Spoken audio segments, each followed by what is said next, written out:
December 8th, 2019. Joe here at Simple Life Show. Appreciate everybody for joining me today. Don't forget to like, subscribe, share, do all the good social media stuff because that does help. I hope everybody's had a good weekend. It's the end of the weekend now, Sunday afternoon. Hope everybody has enjoyed it. I'm not going to really be talking about impeachment too much anymore. Now, if something really does happen that's of any real importance, I think we can get to that. I will make a few comments about Joe Biden. If you haven't really noticed, Joe Biden is really falling apart at the seams. He has recently called one of his potential voters a fatty. I believe he called him a fatty and a liar. And of course, there was the infamous thumb-sucking debacle between him and his wife while he was on campaign. And there was some other stuff, with the whole hairy legs type thing. If you haven't heard about it, it's pretty accessible. I wouldn't really call it newsworthy. I think we know by now that the Democratic Party really can't choose any kind of viable candidates. And I'm not trying to look at this from a completely biased point of view. Yes, I'm a Trump supporter, but I'm also a Democrat as well, and I'm also a Republican, and I'm also, a nationalist. I'm also, I'm a lot of different types of things. And when I continue to look at a lot of these candidates, I really try to evaluate them from an unbiased point of view. I try to do that all the time, but they just keep doing weird stuff. And I'm not going to say that Trump's never done anything weird. I'm not going to say Trump hasn't really had any faux pas moments in the media. I think we've all been there, or all politicians have been there. They're just simply human beings, and they're human. They act human. I don't think that we really want to elect robots anyway, because then that would be bad. But this really isn't about the impeachment or anything like that. There's just simply too much of it out there already. This is really about what is really not being discussed right now. It has actually been in some of the news. It's at least not completely mainstream media right now. And some of it has been in the mainstream media, but I don't think it's really being talked about as much. And this is a two-state solution that is completely falling apart. Of course, it's been falling apart for the last 50 years. Every time the U.S. or the United Nations or NATO actually brings this up and they want to pursue something with a two-state solution, it inevitably falls apart because one side has to kind of lose one thing or another. There's really not a happy medium with a two-state solution. And as far as a lot of fundamental Orthodox Jews that are residing in the Gaza Strip, right? Well, not the Gaza Strip, but over in the West Bank, they do not really agree with the two-state solution because they want to keep their national identity as just as much as the Palestinians do. So there is obviously a lot. Now, there's a lot of this you can actually research, and if you want to get a little bit more abreast of the conflict that's been going on over there between the Israelis and the Palestinians over so-called illegal territories and the West Bank, there's a wealth of information out there. But I can tell you that this has been going on for a very, very long time, decades and decades, since the formation of the Israeli state in 1948. It has had a lot of failed starts. A lot of people would actually have assumed, especially conservatives, they're kind of split on the whole thing too. Some, I would probably say 50% probably would support a two-state solution between Palestine and Israel, and some would say that Israel is the annexation of that territory, especially in the West Bank and Judea and Samaria. It's all part of biblical prophecy and the Israeli rights to that land. So there's a lot of people that would fall right in between, especially, even people in the disputed territories are kind of split on it. But very interestingly, that a lot of people in the Israeli state are moving to a more, not so much hard right, but further to the right in a more nationalist type of movement, as we have seen in this country as well, with a further divide. And this is going to be causing a lot of sparks, even more sparks over there, as here recently, and I'll go ahead and just blow this up here, but more recently, there has been a lot of talk about the annexation of the West Bank.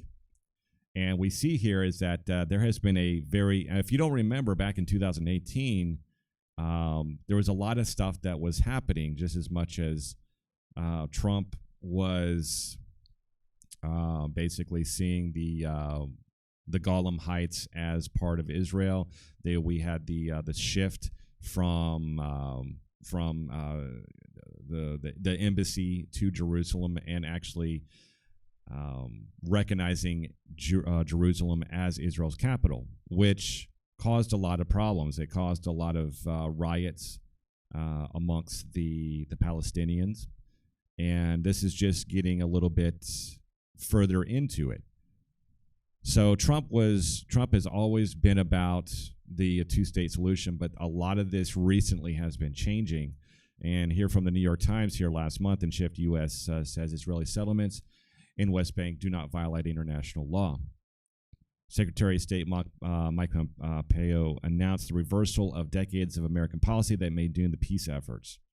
The Trump administration declared on Monday that the United States does not consider Israeli settlements in the West Bank a violation of international law, which a lot of people do, reversing 4 decades of American policy and removing what has been an important barrier to annexation of Palestinian territory. So that is really where we're moving. Now, of course, Netanyahu, who is the prime minister of Israel, is going through his own legal problems, and most people are split pretty much 50-50. 50% of Israelis believe that there, is basically a coup attempt against Netanyahu himself as well.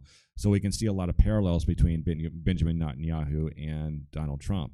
So I believe that's why Donald Trump is actually shifting a lot of his views towards supporting the annexation of the West Bank, along with a lot of these other so-called illegal territories within the West Bank.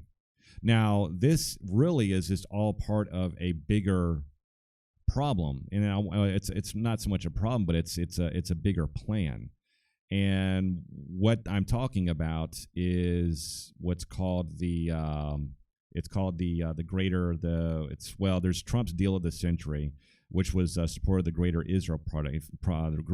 Israel Project, which is basically an annexation of everything that is east of the Nile and west of the Euphrates River, which would include wide swaths of Syria, Iraq, of course, the Jordan, and the entire valley there. So that would, I think, this is really this one of the first steps to actually implementing this plan, which is called the Greater Israel Project. Is something to actually look into a lot more. So this is really something that I think that we really need to pay attention to. After Pompeo meets Netanyahu, says Israel has full right to annex Jordan Valley. There's also another article here about Israel's Eilatz Sakid proposes new law to speed up West Bank annexation. Now, this has all been within the past month or so. There has been a lot of media coverage on this. That hasn't really been so much media coverage here in the United States. We don't really see a lot of this stuff. And I'm starting to really wonder why this is, because when you really look back in history at a lot of the conflict in the Middle East, a lot of this has to do with the disruption and the breaking up of a lot of these countries in the Middle East. And it's caused kind of a tinderbox. So it would make it maybe even easier for Israel to implement this plan that has been in the works for many decades. But it's been derailed, it's been halted, and I think it's the overall plan to basically take over that part of the land and annex that in the name of Israeli government. Now, what would this cause? I mean, your guess is as good as mine. If Israel actually does go forward, and I think this is a high probability, especially after Netanyahu gets past a lot of these legal issues that he has. And it looks like he is probably going to end up doing that, as we see here in this most recent article. Netanyahu is heading for a plea deal. This was from today. And, he wants to remain in control as prime minister of Israel. He wants to move forward on the annexation of the West Bank. And here in another recent article just from today as well from the Times of Israel, Netanyahu reposts U.S. State Department denial. He discussed annexation with Pompeo. So he is basically saying here that, yeah, he's been talking with the State Department about this whole annexation of the West Bank, and it probably goes even further than that, all the way to the Euphrates River, which is really part of the plan and has been part of the plan since day one, I believe.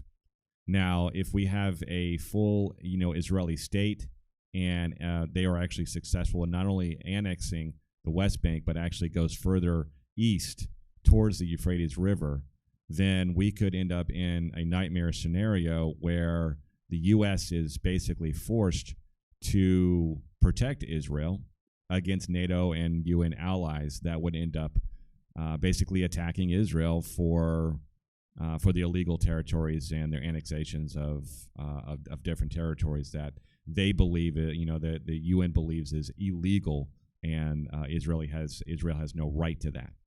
So I'm not exactly sure why this really hasn't been all over the front page of the U.S. media. I think that a lot of people in this country needs to be aware that Israel is at the heart of everything that's happening in the Middle East. And the Middle East is, the Middle East conflict is at the heart of everything. And the further away we get from peace, then, that's just one more step towards World War III. And I think that, you might not be religious, but I see that a lot of the prophecies, especially the prophecy of Ezekiel, is actually coming into play here. And we see here that, from Ezekiel 15 forward, you can take a look at Ezekiel 38 and read the whole thing.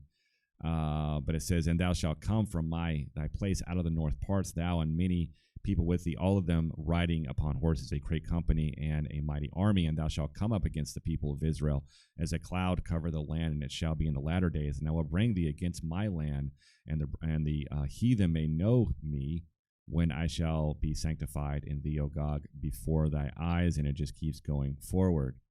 So a lot of the fundamentalist people in Israel, people that are currently in the contested West Bank, believe that is part of their land, and the recent changing of the embassy to Jerusalem, and also confirming on a world stage that Jerusalem is the capital of Israel, and not half of it, but all of it, and none of it belongs to Palestine, then that is emboldened Israel to actually put forward the further annexation of the West Bank.